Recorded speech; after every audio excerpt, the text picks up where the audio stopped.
You wake up before your alarm even goes off. Not because you're well rested, but because your mind is already running. Bills, responsibilities, things you need to take care of, it's all there before your feet even hit the floor. You get ready. Maybe skip breakfast to save a little money and head out to work. You do what you're supposed to do. You show up.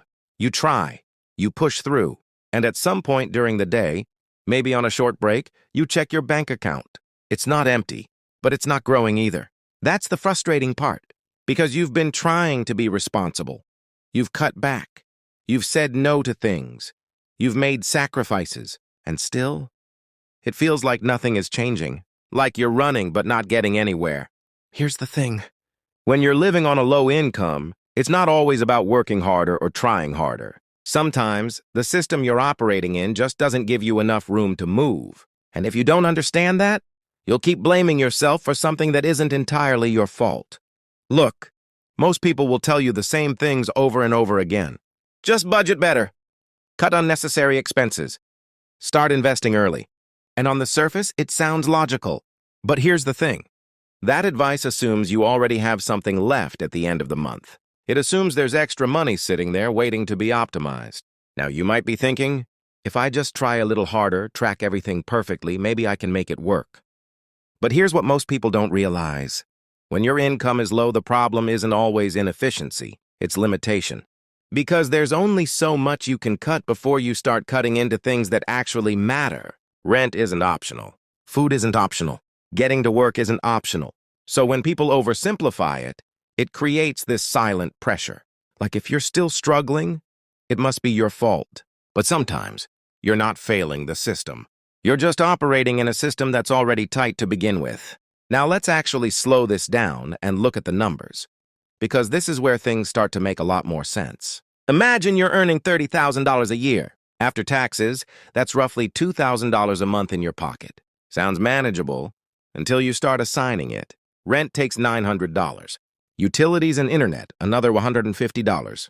Food, at least $300 if you're being careful. Transportation, gas, maintenance, or public transit, around $250.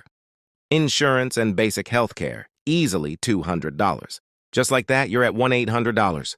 And here's the part people don't talk about enough. That leaves you with $200. That's it.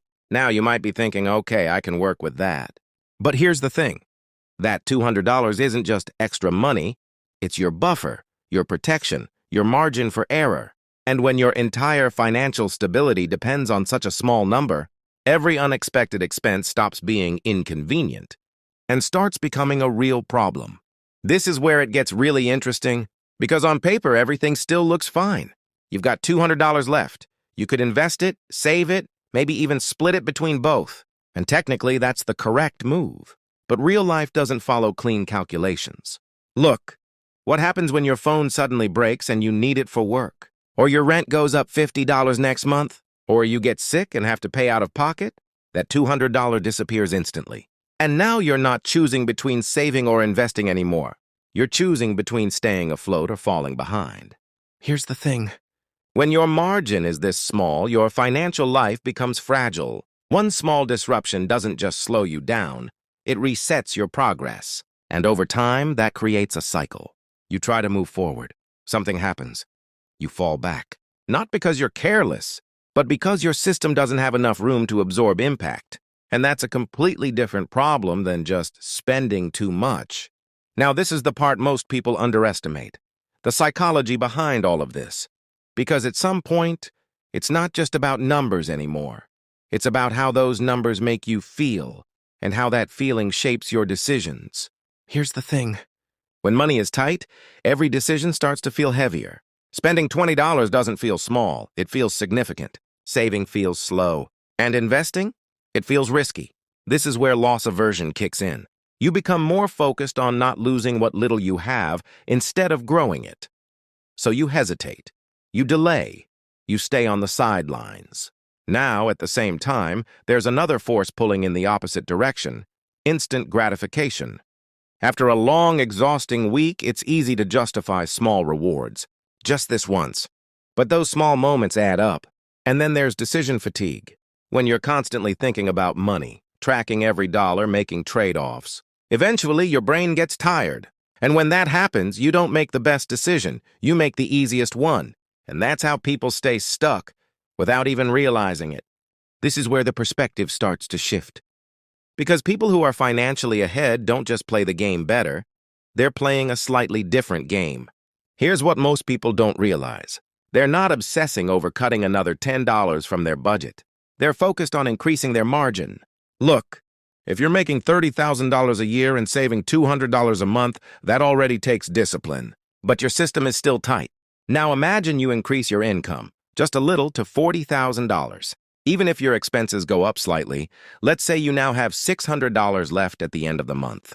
That's not just 3x more savings. That's 3x more flexibility, 3x more breathing room, 3x more ability to recover when something goes wrong. This is where it gets really interesting, because that extra margin doesn't just improve your finances, it improves your decisions. You're less stressed. You think more clearly. You're more willing to invest. And over time, that compounds in ways most people completely overlook. So the real question becomes, what do you actually do from here? Because knowing all of this is helpful, but it doesn't change anything unless you act on it. Look, the first step isn't to chase big investments or risky opportunities. It's to stabilize your foundation. That means building a small emergency buffer. Even $500 to $1,000 can make a difference. Because here's the thing.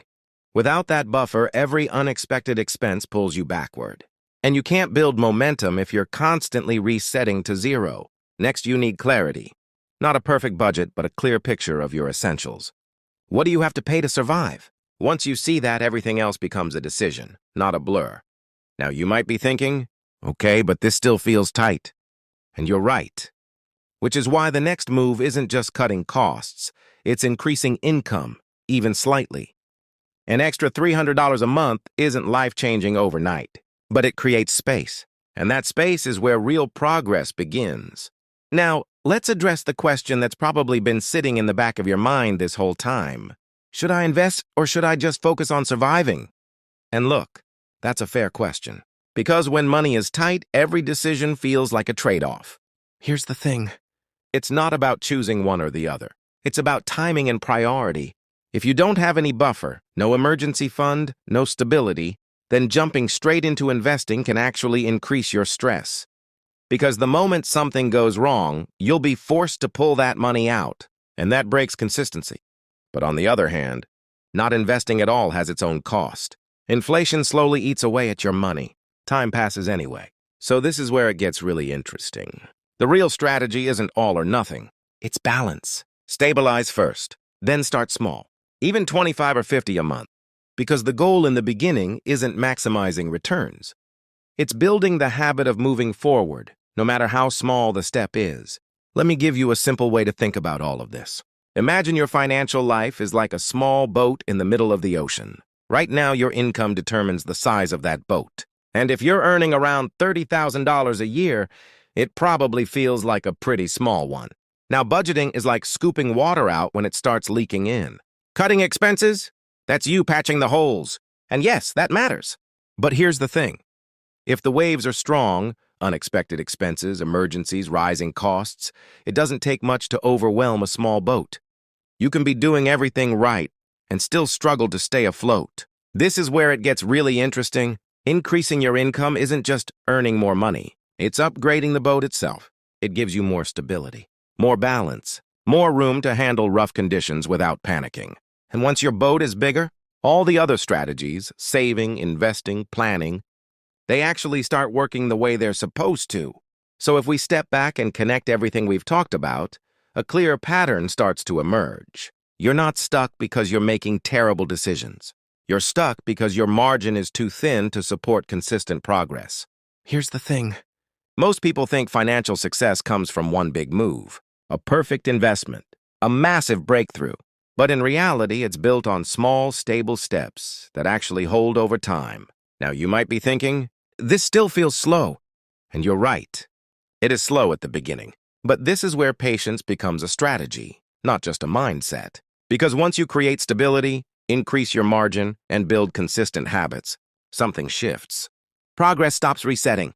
Your efforts start stacking instead of disappearing. And this is where it gets really interesting. At first, nothing seems to happen.